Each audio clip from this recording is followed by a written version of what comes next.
Cyber crime gi saithing Manipur su nangli haukiba sahida Manipur gi crore kun manga mangkhri miyamna section si pak sauraba cyber crime gi taibang Manipur sarug yaba madi sen mangbi sanggalakli haukiba sahida leba asitigi angak paphangna yamba sangda puna lupa crore lising kun gani thoiga sanipan gani fuka manga rungi senpham financial fraud na maram hoiduna mangkhiba gi manungna pikraba state asidagi lupa crore kun manga rum yauri Cyber crime की वहां तो असी इसम सम लोंदा दा computer network नत्रगना digital device सीजन अदुन data हुरान बा मंगहन बा नमथाक तौबा अमदी किहनबना सिंगबा illegal ओइबा थावों क्या से थबा दु खंगनै असिगुम थावों सिंग मनुंग हाउज ख्वाइदि मरु ओइना लौनरी बा असि नमथाक तौरगा सेन लक्थोपा आसिनी मथक्ता पंजरी बा मांगकिबा सेनफम असि financial fraud किनी अमसु मसक ममिंग हाइदोकनिंगदबा Miyoi mana masagi imung da thukiba financial fraud amagi matangda paudam lakpadigi thizilubada yamkraba senpa mangba madi Manipur su asiguma crime taw Miyoi leiri haiba khanglakpani laiba asigi maming leiraba insurance amadi investment na yumpham oiba financial institution amagi ageni haiba Miyoi mana loan approval loan closure insurance natragan EMI correction ki matangdani haina namthak torag WhatsApp message idatatana tharaki hari Aran basi sangamari thazaba wahising season aduna yam nammal han mamongda leptana call torakpa natragana WhatsApp ta message tharakpadigi mamai thangda anonymous reader sigi apokpana masagi UPI ID digi sen thaki dubu thangnaba mi kupta scammer oirambani amadi NCRP da complaint ama register toraga roidana housing singjamai police thijinbagi thabak chathari haina pautamni haibu wapamasi mari leiraba Manipur police ki senior officer amana Pauksi isda haibda cyber crime hamisi yamna pak sauba madi amani eduga masigi manungda financial fraud asima well organized oib mong gang natragana racket kya na satharakpa thawni isam samba mong digital device singi kuthangda namthak tawduna sel huran badigi hawbaga data lokthokpa malware ransomware sasinaba investment natragana loan mika hanba makhal gi sasinaba advertisement social media ra thagatpa account hack tawba prank payment amadi digital arrest na singwa blackmail tawduna sel laukthokpana singba punama si financial fraud ki saruksini kari su khangjadaba misam digi hawraga lalon itik tawba Miyoi bureaucrat sing amadi politician phaw masina awaba nanghanba case kya state asida thingnari matamgi awonbagi matung ina huran ba kangbu singa sigi lalongsu honglakli amadi masigi iroinana aikhoi chatpa tai amadi miyam su yamna section biu haina police officers na fondokli komjaing lisingani ga kungani thoi India digi financial fraud ki thangna mang ki besenpam silupa crore lisingani ga sahum ga taruni komjaing lisingani ga kungom doida lupa crore lising tareka samriga humfuga manga inglisingani ga kunga marita lupa crore lising kungani thoi ga sanipan ga nifuga tar oiki adu satli besai esidna lupa crore lak 1.20 rom yogani haina panari Manipur goina kumja inglisingani ga kungani thoi lupa crore lising nifuga nipan ga 0.60 kakto oiramadagi inglisingani ga kunga homdoi de lupa crore 3.30 duga inglisingani ga kunga maridana lupa crore kunga manga ga point nifuga manga da hengalaki phibamasi yamna section ningaini cyber criminal singi maruoina financial fraudster singi lalongi matangna senior officer sina hai makhoi ayamana amuktang mai pakna sisinaba hek loibaga langthokpada pamudaba makal ki mobile phone amadi maduga loinaba sim paigani makhoina khutpu oina natragana lanai oina phone andu sisinaraga misit mirau khul tadaba lamhang natragana yumdigi makhoi ki lalong sathagani amuktang mai paklabadi sim aduga konana phone adu langthokraga atopa amamuk sisinagani amadi mafamsu hongani phone adugi khungul liruba matamdadi lamhang da natraga state ani ki taina ba mafam amada thengnagani amadi makatana thijinwada saunu kudung saraba thokani makhoi ayamba central india da leyamadi cyber gi maramda kari su khangma nate amadi makhoi bu training pina kangbu leiri leiba asiga atai mafum kya da su scammer sing leitaba nate Manipur gi thobal district su leiba thingnari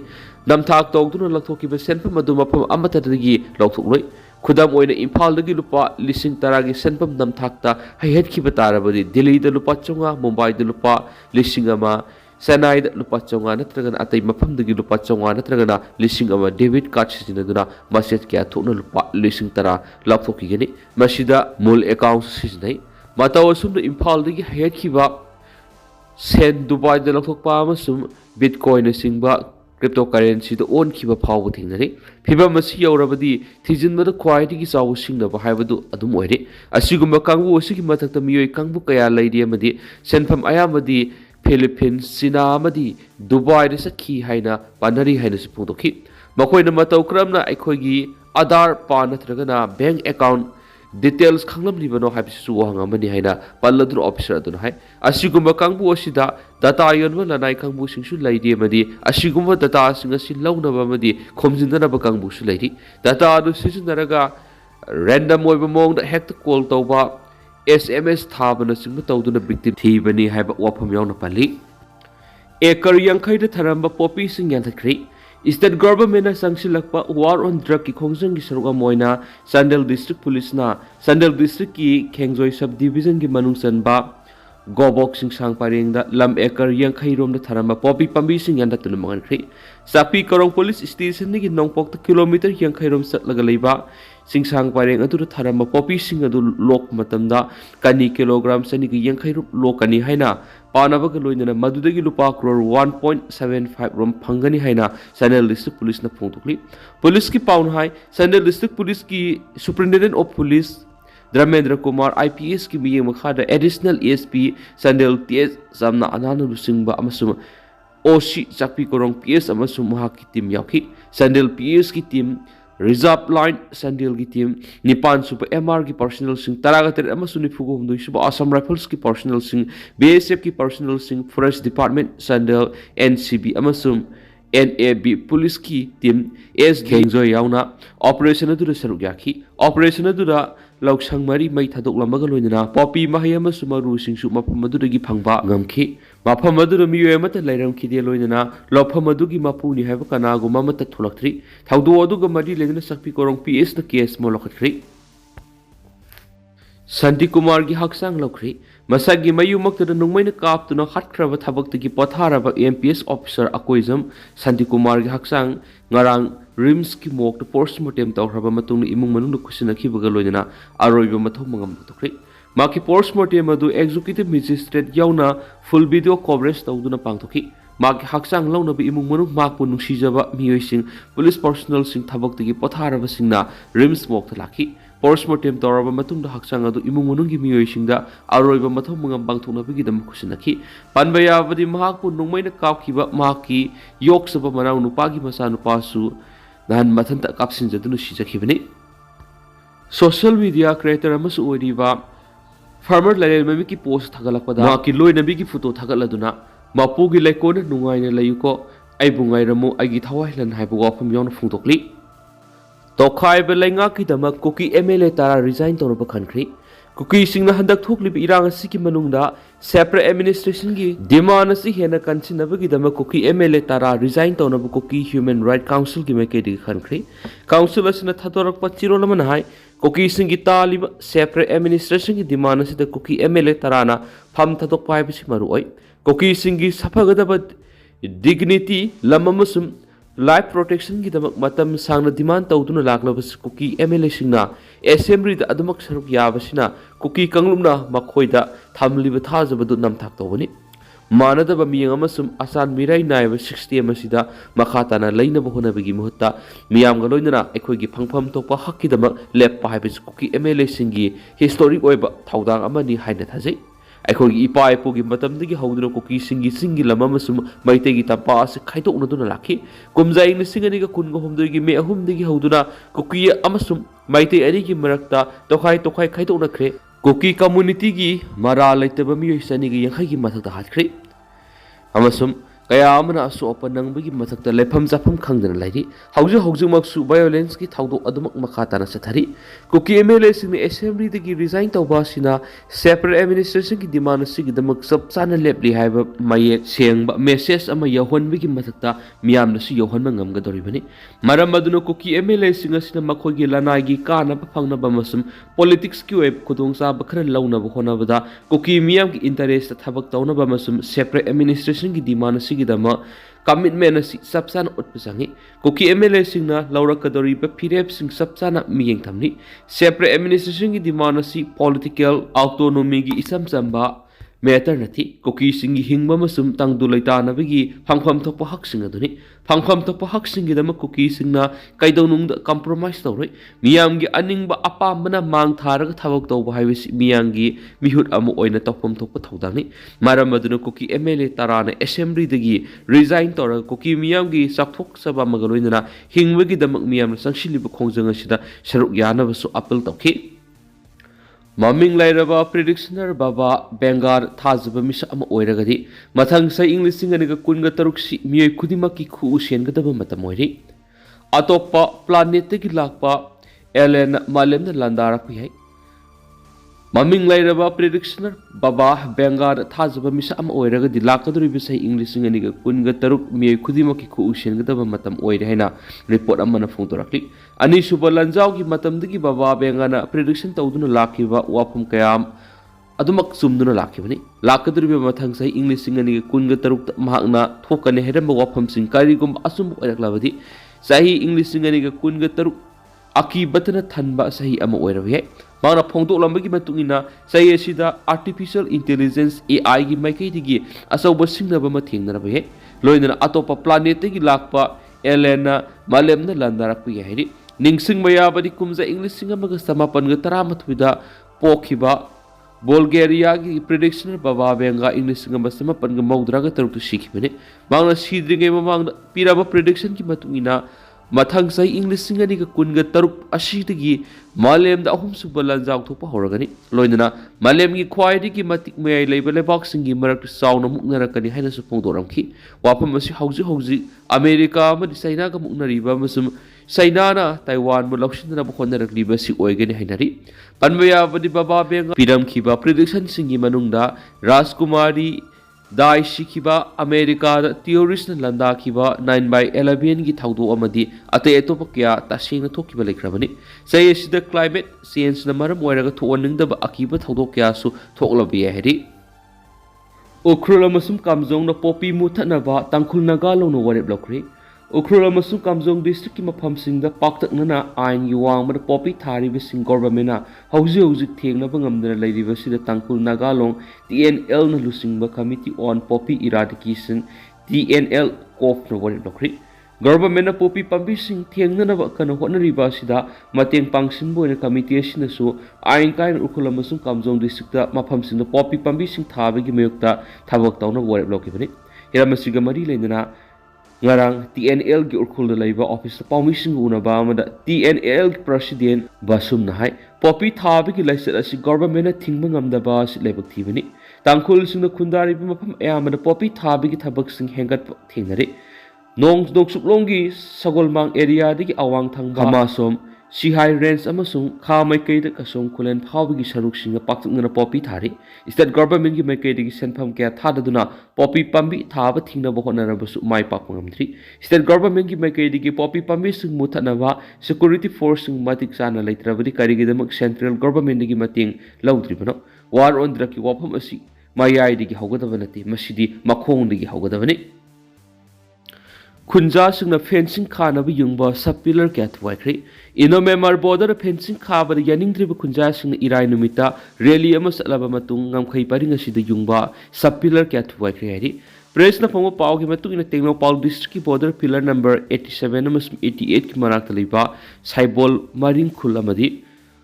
moirang thel maring khul gi Maira pai binu pising border fencing khaba yaning da phongdok tuna miyam geba rally ama sakhi rally edu saruk yakhi bisingna stop border fencing hai pukolaw kya lakhi rally edu loiraba matung da border fencing khana ba haiduna ngamkhai paning da yungwa sub pillar kya kunjas na thuaki sub pillar thuaki padugi dama saibol maring khul amasung moirang thel maring khul gi kunjas ngamadi maira pai bi nu pising bu ramo Rail Ram Area Maring Organization ki President K. Prakash Maring na thakat papudoki bangnaki India government na mafam asida khundari bu khunja sing ayaba yauduna nampu sapuda mafam hong duna border fencing khana bu khona bahai bisi border leiriba local miyam ustabani border pillar number 81 amasum 88 ki mafam da amuk fencing khana ba khalakpa si central government na Maring naga miyam gi hakmat bani Setana asumna miyam gi wamat tadana hanjin border fencing khana bo honaraglabadi miyam gi ihau lakna basin thawong haina su Ramogi president phungdoki Zomi singi peace process thugaina bo honabani UPF. United People's Front UPF ki Zomi group ZRA ZDB ZRF amadi Zomi apun bigi mayok ta handak akan mamong na media campaign am sataragli thoidok na national amadi international media house am sum tuwan ma social media platform sing Zomi gi mayok maral si ribe sing asi hausi peace process lakna bo hona riba si thawaina thuwaina bo hona ba yupam yawda ba semdok semjin ta wapam ne haina UPF ki information and publicity secretary LT Paite thadorokwa chirol man hari Sire lasina makata na hai UPF asi ZRO gi president Puthang Lian Pau gi lusing makata English singani ga taruki August taragani thoida aizolo linkat kibani loinana UPF amadi KNO KNA ga English singani ga taruki October nipan India government ga suicide tonki English singani ga nipan gi August kungani thoidana New Delhi da tripartite su tonki hek haurakpadagi UPF gi primary principle am oiriba non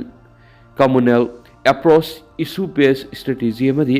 inclusive policy asi ngaktuna lakli laibak thibadi UPF ki manungda leiba ZRO gi vice president oiramba Kelvin haisna plan toba Kuki group singa sida ZRO ZRA gi manung yanadaba lakpadi English singa ni ga tara ga nipal gi November 10 dagi hona UPF ki principal assembly leadership election natragana spokesperson khanbigi thawa si leptuna lakli masina maram oiraga UPF asi operational defang oiba madi masigi maming da paikhatpa thabak khudimak natragana laptop khudima unconstitutional oi lengana UPF amasum KNO asi su group represent tawba official group oina khali adubu UPF ki Kuki group asi Kuki community khakine duga UPF ki Zomi group asi di santi tangdulaita amasum puna political stability lehendaba inclusive amadi non communal promote tawi habisi khangjinwe yamna maroi UPF asi English singa ni ga taraga nipani gi hauna functionally difang oiduna lakli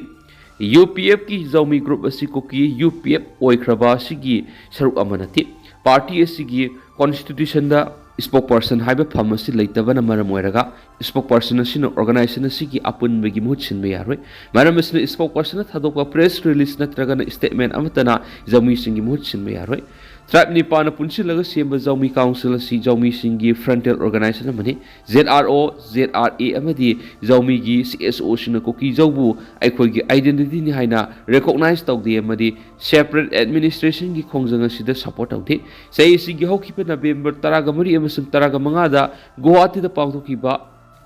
Nampi conclave Zomi group ahum amadi Zomi civil society organization gi mihut amata saruk yakhidi Zomi singi puwari saktam culture lamamadi resourcing bu sakhang bidaba warusin amata yabangam loinana furup masil gi marakta amana mabu ikai khumnaba amasum puna santi oni hingwinaba yaba warusin pame henasu UPF ki information and publicity secretary LT Paite na taropasiul amada makata na pali MP Sana Zawbiki Mingsa Thian Biki Thaudok Yaning De AMPPAC November Kunda Manipur gi Law and Order Ngak Libi Inspector General of Police Tempting Sangmana Lusing But Team Amana Sangai Festival 2025 Kamadi Ledena Manipur Miam Ikai Kumnari MP Ining Thau Lashem Sana Zawbiki Resident Weriba Sana Kunung Get Nam Khai Dunu Ining Thau Ngak Shiliba Security Personal Singa Atamna Ningai Sangdanava Kian Kangan Balonana Ining Thau Gimiksa Thian Biki Thau All Manipur Panchayat Period Administrative Committee ni Kana Yaning the Balonana Thawanga Shibu Hakshina Lawi Hedi Ceasefire taunakraba matungda Israel na satakhiba attack ta angang humfu gutre jauna punna Miyoi sahunga taragani pansikri Hamas amad Israel ani ki marakta ceasefire taunakraba matungda Israel na satakhiba attack ta angang humfu gutre jauna punna Miyoi sahunga taragani pansikri hari IDPs sing na sangai festival gi mayokta rally sakre November 13 phawa protest taunaba lemnakri Lenga na ngami matagum sangai festival pangthokpagi mayokta kokta da IDPs sing akan makhongjang sangshin bada RAF amadi state force yauna IDP singi haurakpam oiriba champur tam sangshinaba honabada kwakta torenban thattuna thamki tungna security force ko wari sanaraba tungna fogaukso ikhai phawba rally saki November 13 phawba protest tawnaba phirep laukri hari tenta nasum no memna thamjage dugo makhata pa no update myam puna ngamina si